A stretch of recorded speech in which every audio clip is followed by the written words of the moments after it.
Subscribe to my channel and hit the bell icon so you never miss any video from my channel. بھائی اگر کسی پہ ظلم ہو چکا ہے اور وہ شور مچائے، جس پہ ظلم ہوا اور وہ شور مچائے، اس کا حق بنتا ہے. قرآن بھی کہہ رہا ہے کہ لا یحب اللہ الجہر، اللہ کو چیخنا، چنگھاڑنا، آواز بلند کرنا اور کہنا یہ ہو گیا وہ ہو گیا پسند نہیں ہے. لا یحب اللہ الجہر، لا یحب، اللہ کو محبت نہیں ہے، پسند نہیں ہے. اللہ does not like people screaming saying I want this, I want that. لا یحب اللہ الجہر الا من ظلم، except for the one who has been oppressed. They have the right to scream out and say I have been oppressed. Now do you understand why the Shias scream out loud and say we have been.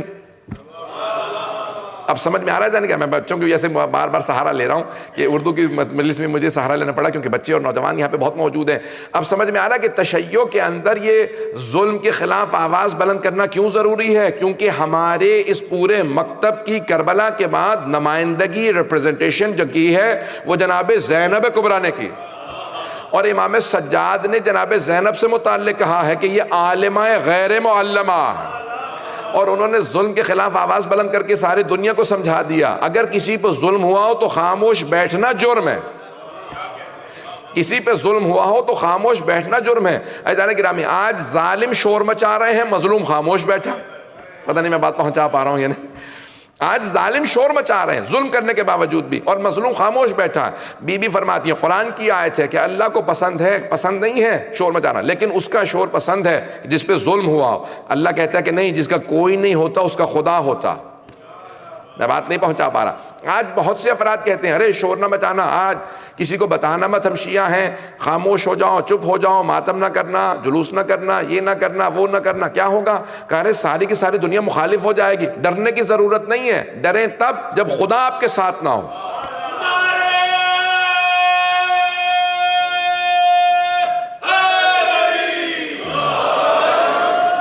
عزیزان گرامی، ڈرنا اسے چاہیے جس کے ساتھ خدا نہ ہو، اور جس کے ساتھ خدا ہو سے ڈرنا نہیں چاہیے، کیونکہ وہ جانتا ہے کہ میرے ساتھ خدا ہے. اور یہاں حدیث ہے امام زین العابدین علیہ السلام،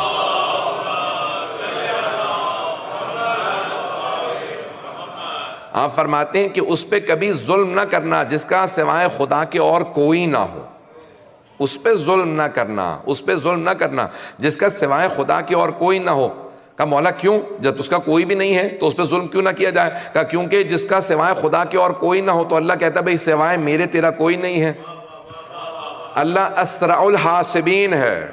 قرآن کی آیت ہے اسرع یعنی سب سے تیز، جو سب سے تیز، سب سے سریع، سب سے جلدی جو بدلہ لینے والا ہے وہ خدا ہے. جس کا سوائے خدا کے کوئی نہ ہو اس پہ ظلم نہ کرنا، کیونکہ اللہ بہت جلدی بدلہ لینے والا ہے. اللہ is the fastest of reckoners. اللہ سب سے جلدی بدلہ لیتا ہے. عزیزان گرامی، چند مثالیں پیش کرنا چاہ رہا ہوں اگر سننا پسند فرمائیں. جس کا کوئی نہ ہو سوائے خدا کے، اس پہ ظلم نہ کرنا، کیونکہ اس کا بدلہ خود خدا لیتا ہے، اور خدا بدلہ لینے میں جلدی کرتا ہے. ظالم سے بدلہ لینے میں خدا جلدی کرتا ہے.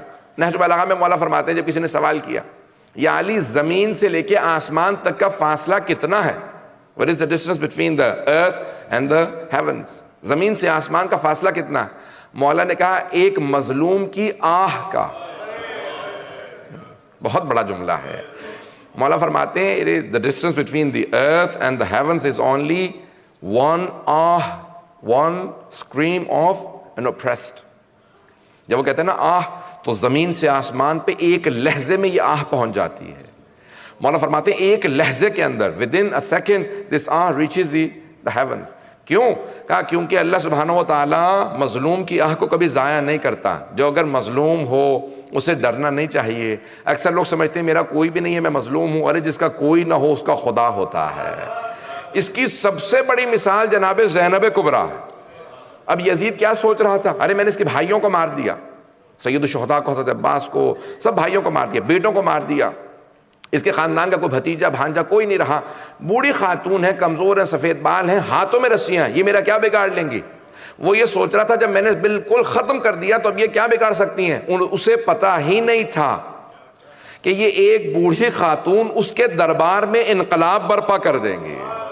ایک ایسا انقلاب برپا کریں گی کہ وہ جس کی حکومت تھی، جس کا تخت تھا، اس کا تاج تھا، He had the crown, he had everything. اس کا throne تھا, اس کی حکومت, he had the government, he had the coin. بھئی سکہ اس کا تھا, کرنسی اس کی تھی, حکومت اس کی تھی, تاج اس کا تھا, فوج اس کی تھی, سب کچھ اس کا. لیکن اللہ سبحانہ و تعالیٰ نے کہا دیکھو میں زینب کے ساتھ ہوں. آج اگر آپ دمشق جائیں گے, ڈمیسکس جائیں گے, تو نہ یزید کی حکومت ہے, نہ یزید کا سکہ ہے, نہ اس کا تاج ہے, نہ اس کا تخت ہے, نہ اس کی قبر کا نشان ہے. جب آپ شام جائیں گے تو ہر جگہ لکھا ہوگا welcome to the city of Syeda Zainab, not to the city of Yazid, to the city of سیدہ زینب. وہ جو قیدی بی بی تھی, بوڑھی خاتون تھی, وہ جیت گئی. وہ جو یزید تخت پہ تھا وہ قبر میں دفن ہو کے ختم ہو گیا. پتہ نہیں میں بات پہنچا پا رہا ہوں یا نہیں. عزیزان گرامی, اللہ کا عدل پوری دنیا میں قائم ہے. اللہ کا عدل ہے, عدالت الہی ہے. عدالت کے اندر کبھی بھی دیر ہو سکتی ہے. There could be a delay in delivering the justice. لیکن اللہ کی طرف سے ڈیلے ہے, لیکن کبھی بھی اندھیر نہیں ہے. There is no darkness, there is no stop to the justice of Allah سبحانہ و تعالیٰ. ہم میں سے بہت سے لوگ پریشان ہو جاتے ہیں. توجہ چاہوں گا سارے مجمع کی. عراق میں یہ ہو رہا ہے, صدام اتنے عرصے سے تھا, عراقیوں کا ایمان ختم ہو رہا تھا. عراقی people were losing faith. بھئی کیا ہو رہا ہے؟ صدام ہی صدام ہے, اسی کے بیٹے آگے حکومت کریں گے. اللہ نے کہا کہ یاد رکھو ظلم کو کبھی بھی بقا نہیں ہوتی. injustice never prevails. یہ اس کو ختم ہو جائے گا. تم باقی رہو گے, صدام ختم ہو جائے گا, اس کی نسل ختم ہو جائے گی. کوئی سمجھتا نہیں تھا. عزیزان گرامی 1400 سال پیچھے مت جائیں, don't go back to 14th centuries. اسی دور میں دیکھ لیجئے, وہ صدام ختم ہو گیا. جس کے 32 پیلسز تھے عراق کے اندر, وہ ختم ہو گیا. قبر کا نشان معلوم نہیں.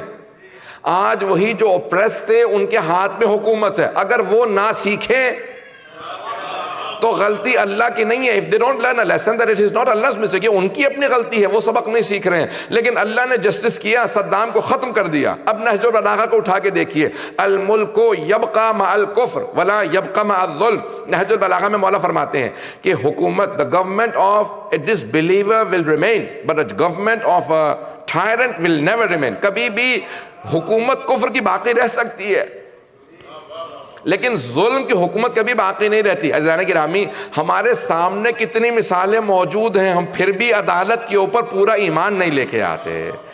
آج دنیا اسلام, بہت سے مسلمان پھر بھی عدالت کو نہیں سمجھ رہے. اللہ کی عدالت ہے. ایک اور میں مثال دینا چاہتا ہوں, جو میں نے حدیث پڑھی تھی, میں نے کہا تھا اس کی چند مثالیں دوں گا کہ جس کا کوئی نہیں سوائے خدا کے, اس پہ ظلم نہ کرو, اللہ سبحانہ و تعالیٰ اس کا بدلہ لیتا. میں نے شاید کبھی مثال دی ہو. ایک ہمارے آیت اللہ تھے قوم مقدس میں, بہت بڑے عارف تھے, ان کا نام تھا آیت اللہ بہلول, شیخ محمد تقی بہلول. ابو حجر سے بہت کلوز تھے, بہت بڑے عارف تھے. ان کے متعلق قوم میں مشہور تھا طی الارض ہے. طی الارض سمجھتے ہیں؟ He could travel in instants from one place to other, from Qum to Mashhad, within seconds he goes. طی الارض سے کہا جاتا ہے. گھبرا گئے حضرات.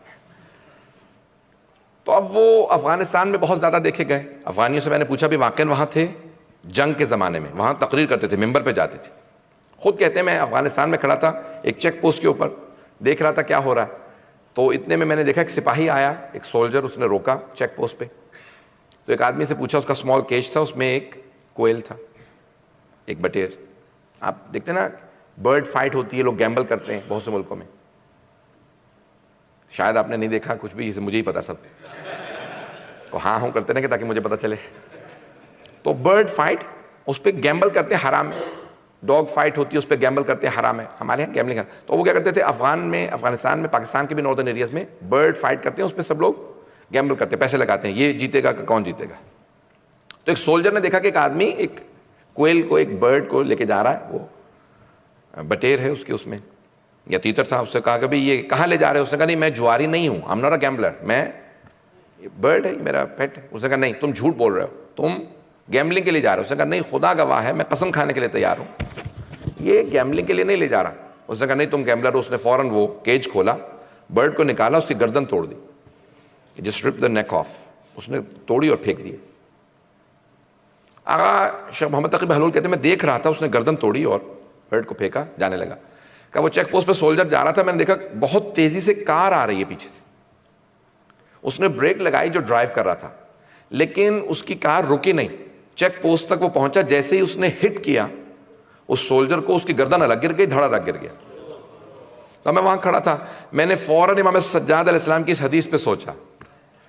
آیت اللہ بہلول, شیخ محمد تقی بہلول کہتے ہیں کہ میں نے فوراً حدیث کو سوچا, اس پہ ظلم نہ کرنا جس کا سوائے خدا کے اور کوئی نہ ہو. کہ اس برڈ پہ اس نے ظلم کیا تھا, گردن توڑی تھی, میں نے اسی وقت اپنی آنکھوں سے دیکھا کہ ایک ایسا اس کو دھکا لگا کہ اس سپاہی کی گردن الگ ہو گئی, دھڑ الگ ہو گیا. عزیزان گرامی, بعض اوقات آپ سوچ رہے ہوتے ہیں کہ بھئی یہ کون میرا کیا بگاڑ لے گا, جس کے متعلق یہ سوچتے ہیں نا یہ میرا کیا بگاڑ لے گا, اور اس کا آپ جانتے ہیں کوئی نہیں ہے, اس پہ کبھی ظلم نہ کیجیے گا کیونکہ اس کا خدا ہے. جملہ میں کہہ گیا ہوں. بعض اوقات لوگ سوچ رہے ہوتے ہیں میں تو بیوی بیاہ کے لے آیا ہوں, اس بیوی کا کوئی بھی نہیں ہے, خاندان وہاں ہے, بھائی وہاں ہے, باپ یہاں نہیں ہے, بیوی کا کوئی بھی نہیں ہے یہاں پہ, ڈانٹوں گا جو مرضی کر لوں گا, اس کا کوئی کچھ نہیں. عزیزان گرامی, جس کا کوئی نہ ہو اس کی آہ نہ لیجیے گا. پتہ نہیں توجہ ہے یا نہیں ہے, سخت جملہ کہہ رہا ہوں میں جانتا ہوں. یہ جس کا کوئی نہیں ہوتا خداوند متعال اس کا بدلہ ضرور لیتا ہے. جناب سید الشہداء بے کس تھے, بے کس جس کا کوئی نہیں ہے. آپ نحو میں سنتے ہیں نا, بے کس حسین. بے بس کبھی نہ کہیں, میں سب سے کہوں گا بے بس کبھی نہ کہیں امام حسین کو. بے بس یعنی جس کا بس نہ چلے, وہ امام ہی نہیں ہے جس کا بس نہ چلے. میں جملہ کہہ گیا ہوں. بے بس یعنی میں یہاں سے باہر جاؤں, 20 لوگ کھڑے ہوں, مجھے لوٹ لیں. بھائی وہ 20 لوگ تھے, وہ میں اکیلا تھا مثال کے طور پہ, کوئی ایک آدمی جا رہا, اسے 20 لوگ لوٹ لیں. یہ بے بس تھا. کیوں؟ وہ 20 سے یہ ایک تھا. امام کسی حالت میں بے بس نہیں ہوتے, نہیں تو وہ امام ہی نہیں ہوتے, وہ حجت خدا ہی نہیں ہے جو بے بس ہو. اس لیے بے بس نہیں کہہ سکتے. ابھی میرے پاس وقت نہیں کہ میں تفصیل میں جا سکوں, بس اتنے میں آج پڑھ رہا ہوں, اگر کہیں گے تو میں 2-3 دن میں اس کی وضاحت کر دوں گا. امام کسی حالت میں بے بس نہیں ہے لیکن بے کس ہیں. فارسی کا لفظ ہے بے کس, جس کا کوئی نہ ہو, who has no one. امام بے کس ہو گئے تھے. کیوں؟ سارے بھائی مارے گئے, بیٹے مارے گئے, سب شہید ہو گئے. جب سب مارے گئے تو امام بے کس تھے, تنہا رہ گئے تھے. اور اس وقت امام نے نعرہ بلند کیا, حل من ناصر ینصرنا. آپ جانتے ہیں ہمارا اعتقاد ہے, روایات میں ہے کہ خود سب سے پہلے اللہ نے امام حسین سے کہا, اے حسین اگر آپ کہیں میں ان سب کو پلٹ دوں گا ایک ہی لہجے کے اندر, عذاب نازل کر دوں گا, یہ سب مر جائیں گے. کہ نہیں پروردگارا, میں اتمام حجت کر رہا ہوں, جو میں نے وعدہ کیا تھا بچپنے میں اپنے نانا سے تیرے ساتھ, میں اس وعدے کو پورا کروں گا. میں یہ نہیں کہہ رہا کہ تو آزمائش ٹال دے. خدا نے خود کہا کہ اے حسین اگر آپ کہیں لبیک ہے میری طرف سے, میں سب کو عذاب میں مبتلا کر دوں گا, یہ اسی وقت سب مر جائیں گے. کہ نہیں پروردگار. پھر دوبارہ کہا حل من ناصر ینصرنا. امام سجاد نے کہا پھوپھی اماں میرا عصا لا دیں, میری تلوار لا دیں. پوچھا بیٹا تلوار کیوں چاہیے, عصا کیوں چاہیے؟